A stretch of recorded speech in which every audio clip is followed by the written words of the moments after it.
This is Audible. Radical Acceptance. Embracing Your Life with the Heart of a Buddha. By Tara Brach, Ph.D. Narrated by Cassandra Campbell. Copyright 2003 by Tara Brach. This unabridged audiobook is published by arrangement with Tara Brach, care of Anne Edelstein Literary, and was produced in the year 2012 by Tantor Media Incorporated, which holds the copyright thereto. Out beyond ideas of wrongdoing and right-doing, there is a field. I'll meet you there. When the soul lies down in that grass, the world is too full to talk about. Ideas, language, even the phrase each other, doesn't make any sense. Rumi. Forward. You hold in your hands a beautiful invitation to remember that it is possible to live your life with the wise and tender heart of a Buddha. In Radical Acceptance, Tara Brach graciously offers both healing words and transformative understanding, the fruits of her many years as a beloved meditation teacher and psychotherapist.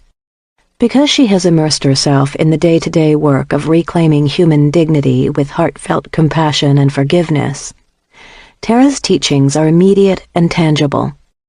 They melt the barriers that keep us from being fully alive.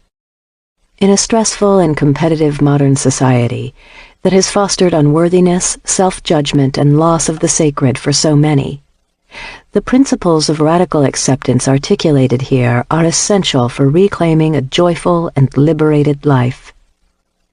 Through her rich stories and accounts of students and clients, through Tara's own personal journey, and through the clear, systematic practices she offers, radical acceptance shows us wise ways to nurture ourselves, transform our sorrows, and reclaim our wholeness.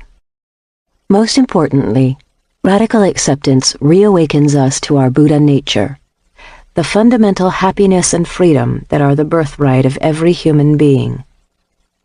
Listen to these chapters carefully. Take their words and practices to heart. Let them guide you and bless your path. Jack Cornfield, Spirit Rock Center, February 2003. Prologue. Something is wrong with me. When I was in college, I went off to the mountains for a weekend of hiking with an older, wiser friend of 22. After we set up our tent, we sat by a stream, watching the water swirl around rocks and talking about our lives. At one point, she described how she was learning to be her own best friend. A huge wave of sadness came over me, and I broke down sobbing. I was the furthest thing from my own best friend. I was continually harassed by an inner judge who was merciless, relentless, nitpicking, driving, often invisible but always on the job. I knew I would never treat a friend the way I treated myself, without mercy or kindness. My guiding assumption was, something is fundamentally wrong with me, and I struggled to control and fix what felt like a basically flawed self. I drove myself in academics, was a fervent political activist, and devoted myself to a very full social life. I avoided pain, and created more, with an addiction to food and a preoccupation with achievement. My pursuit of pleasure was sometimes wholesome, in nature, with friends, but it also included an impulsive kind of thrill-seeking through recreational drugs, sex, and other adventures. In the eyes of the world, I was highly functional.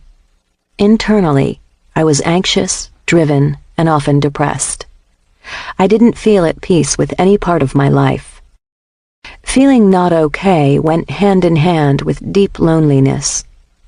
In my early teens, I sometimes imagined that I was living inside a transparent orb that separated me from the people and life around me. When I felt good about myself and at ease with others, the bubble thinned until it was like an invisible wisp of gas. When I felt bad about myself, the walls got so thick it seemed others must be able to see them. Imprisoned within, I felt hollow